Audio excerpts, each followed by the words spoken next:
नमस्कार. आज 1 मे महाराष्ट्र दिन. आज कामगार दिन म्हणून साजरा केला जातो. तर या दिवसाचे औचित्य साधत जागर मराठीवर ग्रेट भेट या सदरामध्ये आज आपण आलो आहोत ऋषी वाल्मिकी विद्यालयाचे संस्थापक आणि त्यांच्या अध्यक्षा रवींद्र भाटकर आणि चित्रा भाटकर यांच्या घरी. तर रवींद्र भाटकर सर आणि चित्रा भाटकर मॅडम, तुमचे आमच्या या जागर मराठीवर अगदी मनापासून स्वागत आहे. सागरपुत्र शैक्षणिक संस्थेचे तुम्ही संस्थापक आहात, तुम्ही अध्यक्ष आहात. तर या निमित्ताने आज तुमच्याशी एक निखळ गप्पा मारण्यासाठी आम्ही तुमच्यासोबत आलेलो आहोत आणि आपला अगदी वेळ न दवडता आपण तुमच्याविषयी अधिक जाणून घ्यायचं आहे, अधिक बोलायचं आहे. तर मला तुमच्या शिक्षणाबद्दल, तुमचं शिक्षण कसं झालं, कुठे झालं, याबद्दल सांगाल का सर? नायगाव कोलीवाडा हे वसई तालुक्यातील एक मच्छीमार गाव आहे. त्या गावामध्ये व्यवसायाशिवाय दुसरं काहीच नसतं. त्यामुळे व्यवसायामुळे आपले जे आई वडील असतात, पालक असतात, कारण लक्ष द्यायला टाइम नसायचा. आणि एवढी मासली यायची की त्या ठिकाणी करणाऱ्यांना अक्षरशः कंबर कसायची. मग मुलांकडे लक्ष नाही. आणि दुसरी गोष्ट, ती जे मासली असायची ती पांघरणे किंवा सुकवणे त्यासाठी अनेक काम असायचं. ते मॅन पॉवर लागायचं. मग ते सगळे आई घरातले जेवढे लोक आहेत ते सगळे त्या कामाला लागायचे. घरी कोणीच नसायचे, सर्व आपले बंदरावर असायचे. मग अशा वेळी त्या मुलांचं शिक्षण कमी व्हायचं. मग फार 7वी पर्यंत शिकायचे आणि नंतर शाळा सोडायची. कारण तेव्हा 7वी पर्यंत शाळा असायची तेवढीच. आणि नंतर पुढे वसई किंवा नोकरीला जाण्यासाठी साधन उपलब्ध नव्हती आणि पैसा नव्हता. त्यामुळे व्यवसाय हे डोक्यात घेऊन आपले पालक त्या मुलांना काढून द्यायचे. काढल्यानंतर 2-3 वर्षातच त्या मुलींचे लग्न द्यायचे. मग हे लग्न मी स्वतः डोळ्यांनी पाहिलं. एवढ्या लहान वयात मुलींचे लग्न होतात. कारण म्हणून मी स्वतः 7वी पर्यंत शिकले असले आणि हुशार असल्या कारणे 10वी नंतर मी त्यांचे क्लासेस सुरू केले मुलांचे, की नाही हे सगळं पुढे बंद झालं. म्हणजे बंद म्हणजे करायचं काय? एकतर आपण स्वतः शिकवलं पाहिजे तरच हे शक्य आहे. काय कोणी शिकत नसेल ना. फार 10वी पास व्हायचे, 10वी नापास व्हायचे, 8वी पास व्हायचे, 8वी जायचे, नापास व्हायचे आणि मग कुठेतरी एखादी गव्हर्नमेंट नोकरी करायचे. त्या पलीकडे काहीच. मग हा जो बदल आहे हा करायचा कसा? एक तर स्वतःने केलं पाहिजे, दुसऱ्याला सांगून फायदा नाही. मग अशा वेळी ते क्लासेस घ्यायचो संध्याकाळी. झेडपी शाळा सुटली 5 वाजता की 7 ते 8, 8 ते 10 क्लासेस घ्यायचे. त्या मुलांना शिकवायचं. मोफत शिक्षण, निस्वार्थ भावनाने. आमच्या घरी सुद्धा आमचं मोठं घर आहे, कुटुंब मोठं असल्या कारणाने 30-35 लोकांचं कुटुंब होतं. मग आमचं एक हे होतं, स्लॅब होता. त्याच्यावर मी मुलं कमीत कमी 100 ते 150 विद्यार्थी माझ्याकडे एक क्लास आहे. आणि त्यावेळी त्यांचे भावंड म्हणजे 4-5 भावंड असायचे, ते पण सोबत यायचे. मग ते सर्व मुलं एकत्र बसायचे आणि शिस्तीप्रिय. आणि तिथून ती सुरुवात झाली. मी म्हणजे माझं हे नव्हतं की मी शिक्षक होईल, पण त्यांनी त्या विद्यार्थ्यांनीच मला तयार केलं. त्यांच्यामुळे ती मुहूर्त मेळ रोवली गेली असं सांगेन. आणि तिथून ती सुरुवात झाली. आणि मुख्य एक विचारायचा प्रश्न असा की तुम्हाला मॅडमची भेट कुठे झाली, तो आम्हाला सांगायला अगदी ऐकायला आवडेल आम्हाला. मला वाटतं मी शिक्षक झाल्यानंतर भाईंदरमध्ये ललित विद्यानिकेतनमध्ये मला पहिली मुलाखत आणि पहिली सर्व्हिस लागली. आणि ती सुद्धा शाळा नवीनच होती. मग त्यात संपूर्ण माझ्याकडे होतं. 2 वर्ष मी तिथे मुख्याध्यापक होतो आणि सगळं संपूर्ण जबाबदारी ललित विद्यानिकेतनची माझ्यावर होती. माझी शिक्षण संस्थेत ललित विद्यानिकेतन. 2 वर्ष गेल्यानंतर मॅडमची नियुक्ती झाली. मग मॅडम काही कारण असतं ते सांगतील नंतर की त्या कारणास्तव ते भाईंदरला आले. आणि त्यानंतर मग एकाच शाळेमध्ये आम्ही कार्य करत होतो. मग माझी जी तरुण होती ह्या नायगाव मधून कमीत कमी 25 ते 30 विद्यार्थी 25 ते 30 विद्यार्थी मी घेऊन जायचो वेगवेगळी. कारण इथे 8वी नापास झालेली मुलं सोडून द्यायची. आणि मी क्लास घ्यायचो संध्याकाळी. त्यामुळे ही मुलं कशी आहेत ती मला माहित होतं. मी नापास झालेल्या विद्यार्थ्यांना शिकायचं असतं. एक तर आमचं स्टँडिंग म्हणून आंबो हा एक विद्यार्थी होता. त्याचे वडील त्याच्या मागे लागले, नाही तुम्ही हे आपला व्यवसाय सांभाळला पाहिजे. ते 4-5 भावंड होते. मग तो माझ्या घरी आला आणि रडला की नाही सर मला शिकायचं, काही करा. मग असे 25 ते 30 विद्यार्थी मी स्वतः रेल्वेने घेऊन जायचो. आज ती परिस्थिती बेकार आहे, पण त्यावेळी मी ती घेऊन जायचो. आणि घेऊन गेल्यानंतर ही मुलं लहान 10वी पर्यंत शिकली. काय करतात मोठपणे चांगल्या हुद्द्यावर आहेत. त्यांच्या आयुष्याचे शिल्पकार, खऱ्या अर्थाने शिल्पकार. आणि जिथे भेटाल तिथे ते पाय पडतात आणि मला नमस्कार करतात. त्यानंतर असा विचार केला, त्या संस्थेला मी अर्ज केला की बाबा आम्ही आपल्या गावामध्ये अशी हायस्कूल आपल्याला काढायचं. त्यांनी पण प्रयत्न केला. म्हणून अगस्ती विद्यालय मी काढले. 4 वर्ष काही झालं. मग हा जो मुद्दा होता हा मी मुद्दा त्या संस्थेकडे मांडला होता. ह्या ते मुख्याध्यापक होत्या. माझी जी तळमळ होती ती ह्यानी पाहिली, जवळून पाहिली. हा दिसतो माणूस साधा, पण ह्याला काहीतरी करायचं म्हणजे पूर्णपणे ध्येय फार मोठं आहे, भरारी घ्यायची. मग त्याला मी मागणी केली म्हणजे असं हे मी लग्न करेन पण माझी गावामध्ये एक शाळा काढेल ती तुम्हाला सांभाळेल. आणि ते एका शब्दामध्ये ते निर्माण 1 वर्ष दिलं मला. तुमच्या स्वप्नांना पंख त्याने दिले. 1 वर्ष गेलं माझं 93 आणि 94. हो म्हणायला बरोबर सगळं हे होतं. पण मला बरं वाटलं की कुणीतरी मला एक दिलासा दिला. आणि त्यानंतर आम्ही 93 आणि 94 मध्ये पूर्णपणे प्लॅनिंग केली करायचं कसं करायचं. कारण गावाला काहीच नाही, शिक्षणाचं गंध नाही. त्यामुळे गावामध्ये शिक्षणाविषयी बोलायला कोणाकडे नाही. तुम्हाला आधुनिक काळातले तुम्ही सावित्री आणि ज्योतिबा फुले साष्टांग नमन तुम्हाला. आणि माझ्या ऑफिस मध्ये सुद्धा दोघांचे फोटो लावले खरं मनापासून. सावित्रीबाई दोघांचे फोटो लावले आहेत आणि हे नेहमी आम्हाला तेच सांगतात की तुम्ही आमच्यासाठी सावित्रीबाई फुले. तर रसिक हो, आपला गप्पांचा ओघ हा असा चालूच राहणार आहे. पण तत्पूर्वी रवींद्र भाटकर आणि चित्रा भाटकर यांच्या शाळेच्या विद्यमान मुख्याध्यापिका प्रचिती चौधरी त्यांच्याविषयी आपलं मत व्यक्त करणार आहेत, तर ते आपण ऐकूया. नमस्कार. आज 1 मे मराठी दिनाच्या तुम्हा सर्वांना खूप खूप शुभेच्छा. आज मराठी जागर दिनानिमित्त आमच्या ऋषी वाल्मिकी विद्यालयाचे संस्थापक भाटकर सर आणि आपल्या संस्थेच्या अध्यक्षा चित्रा भाटकर मॅडम यांची मुलाखत आज घेतली जात आहे. त्यांचा जो उक्तीप्रमाणे गुरुने दिला ज्ञानरूपी वसा, आम्ही चालू हा पुढे वारसा, हा 30 वर्षापूर्वी म्हणजे 1994 साली जी संस्थेची स्थापना झाली त्या स्थापनेपासून ते आजपर्यंत 30 वर्षाच्या त्यांच्या खडतर प्रवासाची मी एक साक्षीदार आहे. तो अनुभव मी तुम्हाला आता सांगणार आहे. अनुभव सांगायला गेला तर जी महत्वाची आपल्या 2 व्यक्ती आहेत आधुनिक काळामधले ज्योतिबा फुले आणि सावित्रीबाई फुले, ह्या आमच्यासाठी ते अत्यंत हुबेहूब त्याच पद्धतीने आहेत. कारण 30 वर्षापूर्वी म्हणजे 1994 साली त्यांनी पहिली जी तुकडी सुरू केली 8वीला, त्याच्यामध्ये 54 विद्यार्थी होते. त्या एका तुकडीपासून आज आमच्या शाळेची भरारी बालवाडीपासून ते 12वी पर्यंत आणि विशेष म्हणजे संपूर्ण आमचा 5वी ते 12वीचा विभाग हा अनुदानित झालेला आहे. हा प्रवास अत्यंत सुखदायी नक्कीच नव्हता. त्याच्यासाठी त्यांनी खूप खडतर परिश्रम केलेले आहेत. अनेक दररोज एका संकटाला त्यांनी नवीन नवीन सामोरे गेलेले आहेत.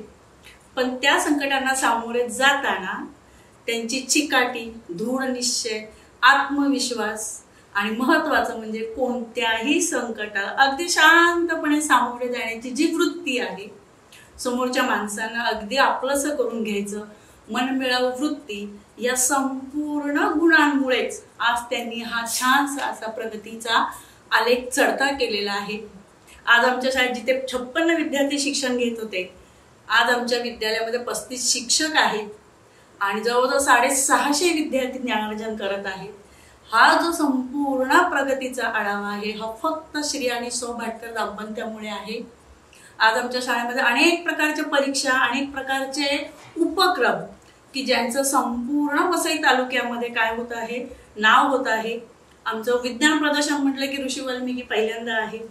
आणि महत्वाचं म्हणजे 10वी आणि 12वीचा निकाल मॅडम आणि सरांच्या नियोजनामुळे दरवर्षी 100%च लागतो. आमचा विद्यार्थी फक्त शाळा शिकतच नाहीये तर सर्व गुण संपन्न आणि महत्वाचा म्हणजे समाजामध्ये ताठ मानेनेच काय करत आहे, उभा राहत आहे. असे कितीतरी विद्यार्थी आमचे आज आहेत की जे स्वतःहून शाळेमध्ये येऊन मॅडम आणि सरांचं काय करत आहेत, आभार व्यक्त करत आहेत. ह्या शाळेचा हा प्रगतीचा आलेख नक्कीच उंचावणारा आहे. आणि आमच्या जे शाळेची आता नवीन इमारत आहे ती अगदी उंबरठ्यावर येऊन थांबलेली आहे. ती इमारतीचं हे त्यांचं स्वप्न या वर्षी नक्कीच पूर्ण होणार आणि त्यासाठी तुम्हा सर्वांची त्याला काय हवी, साथ हवी, ती मिळेल अशी आशा व्यक्त करते. आणि सर आणि मॅडमना पुढच्या संपूर्ण उज्ज्वल भवितव्यासाठी खूप खूप शुभेच्छा. आपला ऋषी वाल्मिकी परिवार नेहमी आपल्या सोबत आहे अशी मी ग्वाही देते. धन्यवाद. चित्राताई, सरांनी तर सांगितलं की त्यांना तुम्ही कशा भेटल्या. आता आम्हाला तुमच्याकडनं ऐकायला आवडेल की तुम्हाला सर कसे भेटले, तो प्रवास काय होता. 1993 सरांनी म्हटलं आमचा कॅम्प गेलेला. म्हणजे जेव्हा ललित विद्यानिकेतनमध्ये आम्ही होतो तेव्हा कॅम्प आमचा घोडबंदरला गेलेला. तर आदर्श विद्यालयामध्ये आम्ही रात्रीचे थांबलेलो. मग मुलांचं वगैरे चाललेलं की कॅम्प फायर हे ते. बरोबर. आणि माझ्या डोक्यात पण नाही की बाबा हे मला काहीतरी विचारणार आहे, काहीच नाही. म्हणजे आमचं ऑलरेडी पटायचं पण नाही. 36 आकडा कसा 36 आकडा की ते आधी मुख्याध्यापक होते बरोबर 2 वर्ष. त्यानंतर मी गेल्यानंतर मी मुख्याध्यापक झाले. बरोबर. कारण माझं शिक्षण MA BEd होतं. बरोबर. आणि 8वीचा वर्ग म्हणजे BA BEd पाहिजे किंवा MA BEd पाहिजे. त्यासाठी मग नाही म्हटलं तरी कुठेतरी असं हे होतं की अरे मला विचारल्याशिवाय कोणती गोष्ट करायची नाही. आणि माझं थोडंसं हे होतं की बाबा मी MA BEd आहे, मी मुख्याध्यापिका आहे, माझं सुद्धा असं काहीतरी आहे. त्यामुळे पटायचंच नाही. तिथे आम्ही गेल्यानंतर त्याने मला विचारलं रात्री 9-10च्या दरम्यान विचारलं की असं असं आहे, काय करू शकतो आपण. मी म्हटलं थांबा बाबा, कारण माझं पूर्ण कुटुंब जे आहे ते एज्युकेटेड आहे. अच्छा. त्यात सर फक्त SSC DEd होते, HSC DEd. अच्छा. आणि आमचे सगळे डॉक्टर हे ते इंजिनियर वगैरे होते. त्यामुळे तुम्हाला पहिल्यांदा काय करावं लागेल, तिथपर्यंत तरी जावं लागेल. बरोबर. BA करा किंवा BEd करा किंवा अजून शिक्षण करा. त्यासाठी सर म्हणाल्याप्रमाणे 1 वर्ष ते 1.5 वर्ष मी त्यांना असंच ठेवलेलं वेटिंग लिस्टवर तुम्ही हे करा.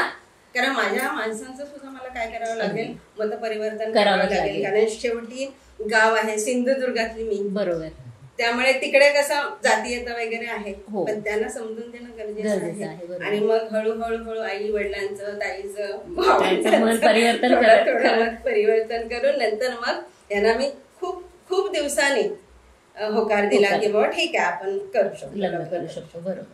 आणि मग 94ला आमचं लग्न झालं. छान छान. अगदी म्हणजे 36 ते 63 कधी झाले तुम्हालाही कळलं नाही. अतिशय सुंदर, छान. सर मी तुम्हाला एक प्रश्न विचारू इच्छिते की स्वाध्याय परिवाराबद्दल तुम्ही काही सांगत होता मगाशी आपल्या बोलण्यामध्ये, तर त्याबद्दल आमच्या प्रेक्षकांना काय सांगाल.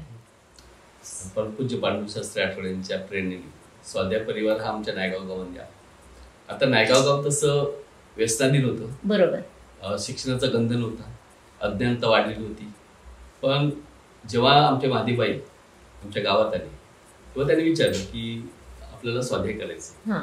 मग बरेचशा लोकांनी आमचे जे तुकाराम कुली होते त्यांच्याकडे ते माझे गुरु आहेत की त्यांच्यामुळे मी शिक्षणाकडे बोललो. आणि ते क्लास घ्यायची, मी पण क्लास घ्यायचो.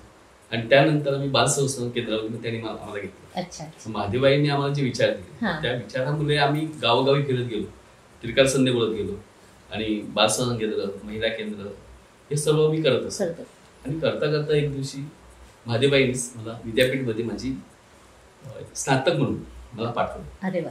मग पाठवल्यानंतर त्या ठिकाणी जे स्तोत्र होते, म्हणजे कसे बोलायचे, काय गीतेचे अध्याय कसे बोलायचे, त्यांचे उच्चार कसे करायचे, त्यावेळी ते परमपूज्य पांडुशास्त्री आठवड्याच्या सानिध्यामध्ये मी 6 महिने काढले. आणि ते 6 महिन्यामध्ये एवढं ज्ञान मिळालं की ते आता पुढे न्यायचं आहे. विद्यापीठामध्ये एक जाताना एक सूर्य आहे गेटवर आणि येताना एक सूर्य. अच्छा.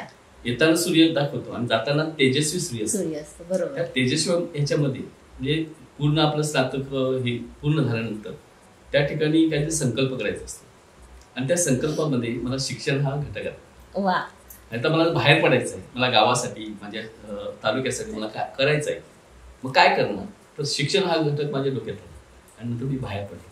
आणि बाहेर पडल्यानंतर डोक्यात एकच होतं की गावासाठी मला शिक्षण कारण की शिकत नव्हते, मला पण शिकायचं आणि त्यांना पण शिकवायचं. मग संध्याकाळी क्लासेस घ्यायचो.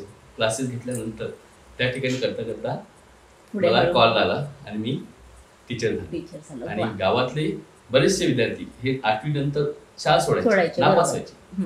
मग असे 25 ते 30 विद्यार्थी मी रेल्वेने नायगाव टू भाईंदर घेऊन जायचे. त्याला शूज पासून ते संपूर्ण खर्च ती संस्था देते, अमरदीप शिक्षण संस्था ललित विद्यानिकेतन. मग असं मला वाटतं 4 ते 5 वर्ष गेली. आणि त्या 4 ते 5 वर्षांनी त्याने मी आग्रह केला की आमच्या गावामध्ये हायस्कूल काढा.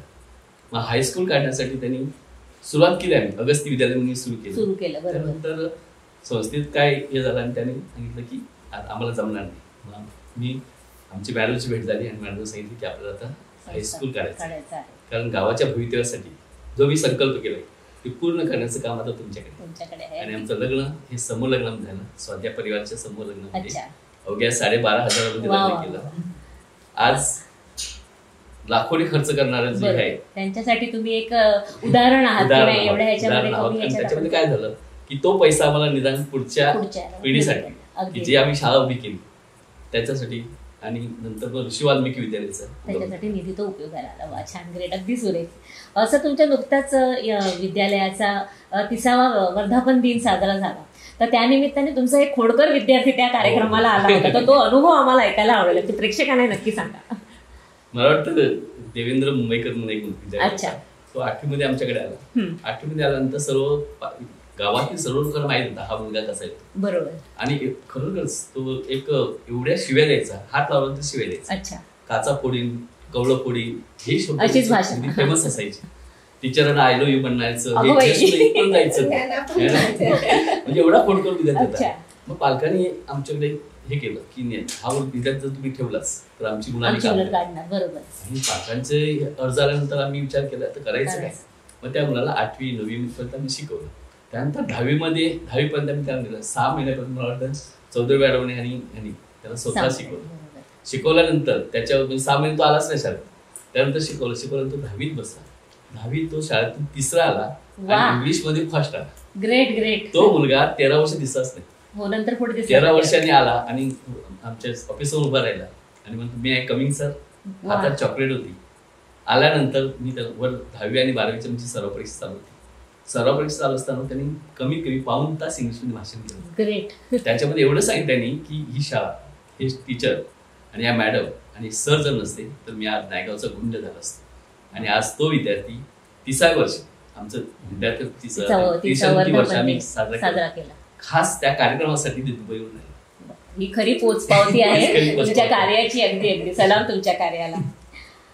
समाजसेवक BA खरवडकर यांचाही काही एक अनुभव आहे, तो तुम्ही सांगाल का सर? हो, कारण काही ज्यावेळी आम्ही आलेखानी सुचवलं की डॉक्टर खरवडकर आहे, आपले अभंग किंवा हे वृद्धाश्रम आहेत निसर्ग बरोबर, ह्या ठिकाणी ते मदत करत असतात. मी त्यांच्याकडे गेलो. मला चौधरी मॅडम त्यांचे पेशंट नाही का, त्यांचे घरगुती डॉक्टर होते ते मॅडम, आणि ते त्यांच्याकडे गेले. सांगितलं अशी आमची शाळा आहे. आणि आमचं महत्व म्हणजे काय की 27 फेब्रुवारी मराठी दिन, 28 फेब्रुवारी विज्ञान दिन आणि 28 फेब्रुवारी माझा याचा शाळेचा संस्थेचा 28/2 दिवशी मला मान्यता मिळाली. संस्थेला, सागरपत्र शिक्षण संस्थेला मान्यता ही 28 फेब्रुवारी मिळाली. पण तो दिवस आम्ही त्रिशंत येऊन आम्ही काय करतो, साजरा करतो. तिन्ही दिवस मराठी दिन पण साजरा करतो, वर्धापन दिन पण साजरा करतो. त्यामुळे दरवर्षी आम्ही गावामध्ये हे करतो, शोभायात्रा. या 3 घटकामध्ये 3 पालखी असतात आमच्या. एक संस्थेची असते, एक विज्ञान दिनाची असते आणि एक मराठी दिनाची असते. आणि सुंदर प्रेम आमच्या शोभायात्रा आम्ही काढतो. अगदी दुग्ध शर्करा योग. मग अशा वेळेला आम्ही काय केलं, विज्ञान दिन होता, मग आम्ही मॅडम आणि ह्या दोघी खरवडकरकडे गेले. त्यानंतर असंच आमचा एक साजरा करायचा आहे. आम्ही पण होतो. ते म्हणाले की अरे नायगावमध्ये फक्त सप्ताह आणि ह्याच्यामध्येच मी आलेलो दिसतोय म्हणजे देणगीसाठी, पण शिक्षणासाठी असे कोण मागायला कोणी आलंच नाही, तुम्ही प्रथम आहात. मग मी येईल. ते आल्यानंतर त्यांचं व्यवस्थित स्वागत केलं. आम्ही लेझिमच्या तालावर यांच्यावर स्वागत केलं आणि आम्ही वाटतं आपण प्रदर्शन भरलं होतं, विज्ञान प्रदर्शन. प्रत्येक विद्यार्थ्याला त्यांनी बक्षीस दिलं, प्रत्येक विद्यार्थ्याला. चांगली सुंदर मुलं बोलत होती. आणि मग भाषण होतं. त्या भाषणामध्ये त्यांनी सांगितलं की एवढी सुंदर प्रोग्राम तुम्ही करता. आणि मॅडम बोलून घेतलं, हॉल कुठे तुमचा. मग डॉक्टर खरवडकरांनी आम्ही त्याला हॉल वरती टेरेस दाखवला. टेरेसवर जाऊन त्यांनी 15 दिवसात त्यांनी पत्रे लावले आणि आम्हाला 15 दिवसात हॉल बनवून दिला. आज आम्ही त्या हॉलचं नाव ठेवलं डॉक्टर खरवडकर सभागृह.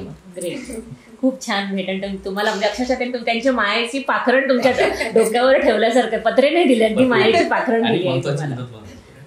मेराडचं रॉयल कॉलेज आपल्या इकडच्या एक प्रिन्सिपल दर दिवशी जायच्या आणि आमचा कार्यक्रम नेहमी असायचा, शिस्तप्रिय कार्यक्रम. म्हणजे मुलांना उभे रांगेत उभं करणं, त्याच्यामध्ये अष्टगीत, अनेक समूहगीत हे आणि वेगवेगळे कार्यक्रम नेहमी बघायच्या. बघता रॉयल कॉलेजमध्ये बेंच काढले होते, 100 बेंच भंगारमध्ये काढले होते. मग त्यांचं नाव म्हणतं जहूर सतारे मॅडम होत्या. त्या सतारे मॅडमने आपला मुद्दा ते मांडला संस्थेला रॉयल कॉलेजच्या, हा की भंगारमध्ये देण्यापेक्षा तुम्ही अशी या शाळा संस्थेला की मी द्या. स्वतः बघितली, डोळ्याने पाहिली ती.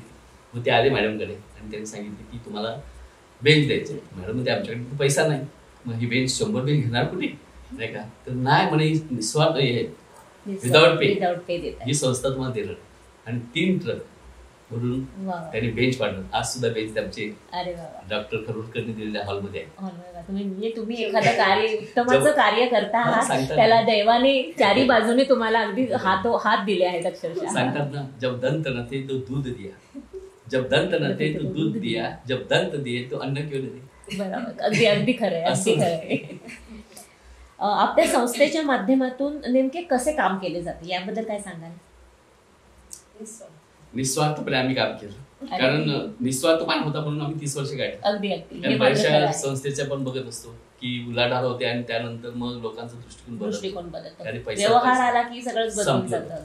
पण आम्ही असा व्यवहार कधीच निस्वार्थ भावनेने सेवा करतो आणि विदाउट पे कधी आम्ही डोनेशन घेतलं नाही. खूप चांगलं डोनेशन म्हणून तर आम्ही म्हणजे 30 वर्ष अशी काढली. एक पैसा जरी लोकांकडून घेत असतात तर त्या ठिकाणी काय म्हणतात हिशोब मागितला की बरोबर. आम्ही फक्त ध्येय ठेवलं की शाळा आणि आपला विभाग कसा पुढे जाईल. आणि आज आमची शाळा अशी आहे की प्रत्येक वर्षी आम्हाला आदर्श पुरस्कार मिळतो. हो, तुम्हाला आताच आदर्श विद्यालयाचा पुरस्कार भेटला, त्याबद्दल तुमचं खरंच खूप कौतुक आहे आणि अभिनंदन. त्याला आमची खरी टीम आहे. हो, हे टीम वर्कच आहे, कारण टीम वर्क आहे. अगदी लक्षात. आम्ही फक्त काय करतो, हे करत असतो, ऑर्डर करतो, फॉलो करण्याचं काम ही सगळी आमची टीम करत असते. आमचा हा ऋषी परिवार आहे. अगदी अगदी अगदी. ऋषी परिवाराने आम्ही एकत्र येतो, पूर्णपणे सण उत्सव प्रत्येक गोष्ट एकत्रपणे. आणि आमचं पूर्ण प्लॅनिंग हे एप्रिलमध्ये असतं, पूर्ण वर्षाचं प्लॅनिंग असतं. आणि आमचा जो टीचर स्टाफ आहे तो पूर्णपणे प्रामाणिकपणे त्यांच्याकडे जी जबाबदारी असते ती पार करत असते. म्हणून तर आम्हाला पुरस्कार मिळतात. अगदी अगदी. सर, आम्ही असं ऐकलंय की मॅडम ही कवयित्री आहेत. ऐकलं मी, त्यांचा कविता संग्रह माझ्या हाती आला होता. तर मॅडमना विचारायचं वाटत, कविता संग्रहाबद्दल काय म्हणाल तुम्ही. तुम्ही कविता लिहायला आवड होती लहानपणापासून? लहानपणापासूनच होती. आणि कारण आम्ही जरी शेतकरी असतो, कारण आम्ही शेतकरीच होतो. सिंधुदुर्ग म्हटल्यानंतर कोकण, आणि कोकण म्हटल्यानंतर शेती हा व्यवसाय आलाच. आणि घर कसं होतं, पूर्ण एज्युकेटेड होतं. बरोबर. आई माझी ऑलरेडी 7वी शिकलेली होती, पण त्या काळची 7वी. बरोबर. त्यामुळे तिला असं वाटायचं की माझं मूल स्थिरच असलं पाहिजे. बरोबर. मी काबाड कष्ट करेन पण माझं मूल शिकलं पाहिजे. त्यामुळे आईमुळेच मी हे होऊ शिकले. आणि टोटल काम करून, म्हणजे गुरं 20-25 असायची, त्यांना पाणी देणं, गवत घालणं, सारवण्यापासून आणि घरची सगळी कामं करून आम्ही 5 किलोमीटर चालत जाऊन शाळेत जायचं. त्यामुळे अशा ह्याच्यामधून शिकले. आणि घरातच सगळं असल्यामुळे थोडासा वारसा होता. आई माझी खूप छान गायची, गाणी गायची. त्यांचं सुद्धा ते धार्मिक हे होतं. घर जे होतं तिचं माहेर, तिथे कीर्तन वगैरे असं व्हायचं. बरोबर. मोठं घर असल्यामुळे त्यामुळे तिच्यावर तो पगडा होता आणि तिच्यामुळे आमच्यावर पगडा होता की म्हणजे गाणी गाणं छान छान. मग त्या गाण्यामध्ये आपली थोडीशी ओळी ऍड करणं, असं सगळं ते तिथूनच सुरू झालं. लग्नानंतर मी काहीच करू शकले नाही. हे सगळं लग्नाच्या आधीच आहे. कारण लग्नानंतर ही शाळा, नंतर मूल किंवा समाज याच्यामध्येच माझं सगळं ते वेळ सगळा गेला. आणि शाळा म्हटल्यानंतर घरचं करून बाहेर जायचं. कारण समजा ह्यांच्याच पगारावर आमचं सगळं चाललेलं. कारण 12 वर्षानंतर आम्हाला ग्रँट मिळाली. बरोबर. त्या 12 वर्षामध्ये जर मी असे पसरले पैसे तर ह्या टीचरांचं काय कसं होणार. बरोबर. ते तुम्ही सांभाळून ठेवलं, सांभाळून आज ह्या फांद्या इतक्या फुलल्या आहेत. त्याच्यामुळे तो वारसा मला आईकडूनच मिळाला. आणि वडील माझे त्यावेळेचे SSC DED होते. बरोबर. सॉरी, ग्रॅज्युएट होते. ते हे होते, ऍग्रिकल्चरल ऑफिसर होते. म्हणजे असे होते आम्ही. त्यामुळे तिथून हा सगळा वारसा आला. त्याच्यामध्ये माझी कविता फुलत गेली. खूप मी कविता केल्या, पण आता केली टाकली असं नाही. आता हे जे सगळं केलं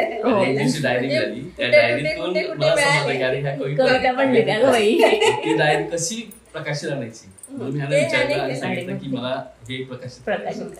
मला माहिती पण नाही. म्हणजे 5 सप्टेंबरला शिक्षक दिनाच्या दिवशी. अरे वा, सरप्राईज दिलं. आम्हाला यातली एक कविता ऐकायला आवडेल नक्कीच.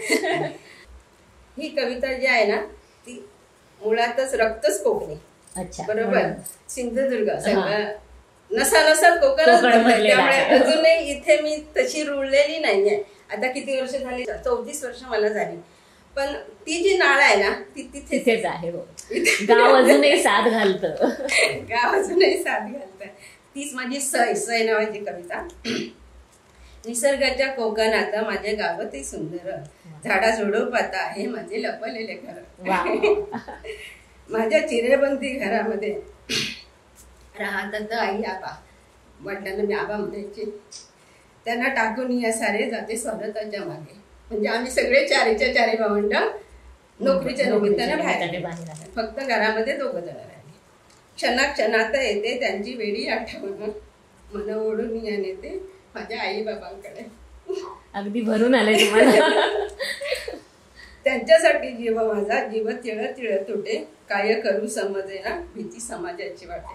कारण इकडे आल्यानंतर परत गावी जाणं शक्यच नाही. बरोबर. तुळशीच्या वृंदावनी माझी आई पूजा करी, डोळे लावून पाहते पत्राच्या वाट्यावर. म्हणजे पत्र माझं जाईल तशी वाट. आबा माझे असं दात शेताचे ग वाट्यावर, डोळे त्यांचे ग पाहते माझी येण्याची ग वाट. सय ओढून या नेते त्यांच्याकडे धावं घेते, सय ओढून या नेते त्यांच्याकडे धावं घेते, काय करू समजे ना होतो जीव कासावीस. ताई जीव जीवा जपे ताई माझी बहीण, दादा तिळ तिळ तुटे भाऊ. त्याच्या प्रेमाची ग सर नाही जगात दुसरी. प्रेम मिळे सारीकडे फक्त स्वार्थाच्यामुळे, प्रेम मिळे सारीकडे फक्त स्वार्थाच्यामुळे. याद येते दरवेळी नाही आपुले कोणीही. मन धाव घेई माझे माझ्या आई बाबांकडे, केव्हा केव्हा मना वाटे धाव घ्यावी गावाकडे.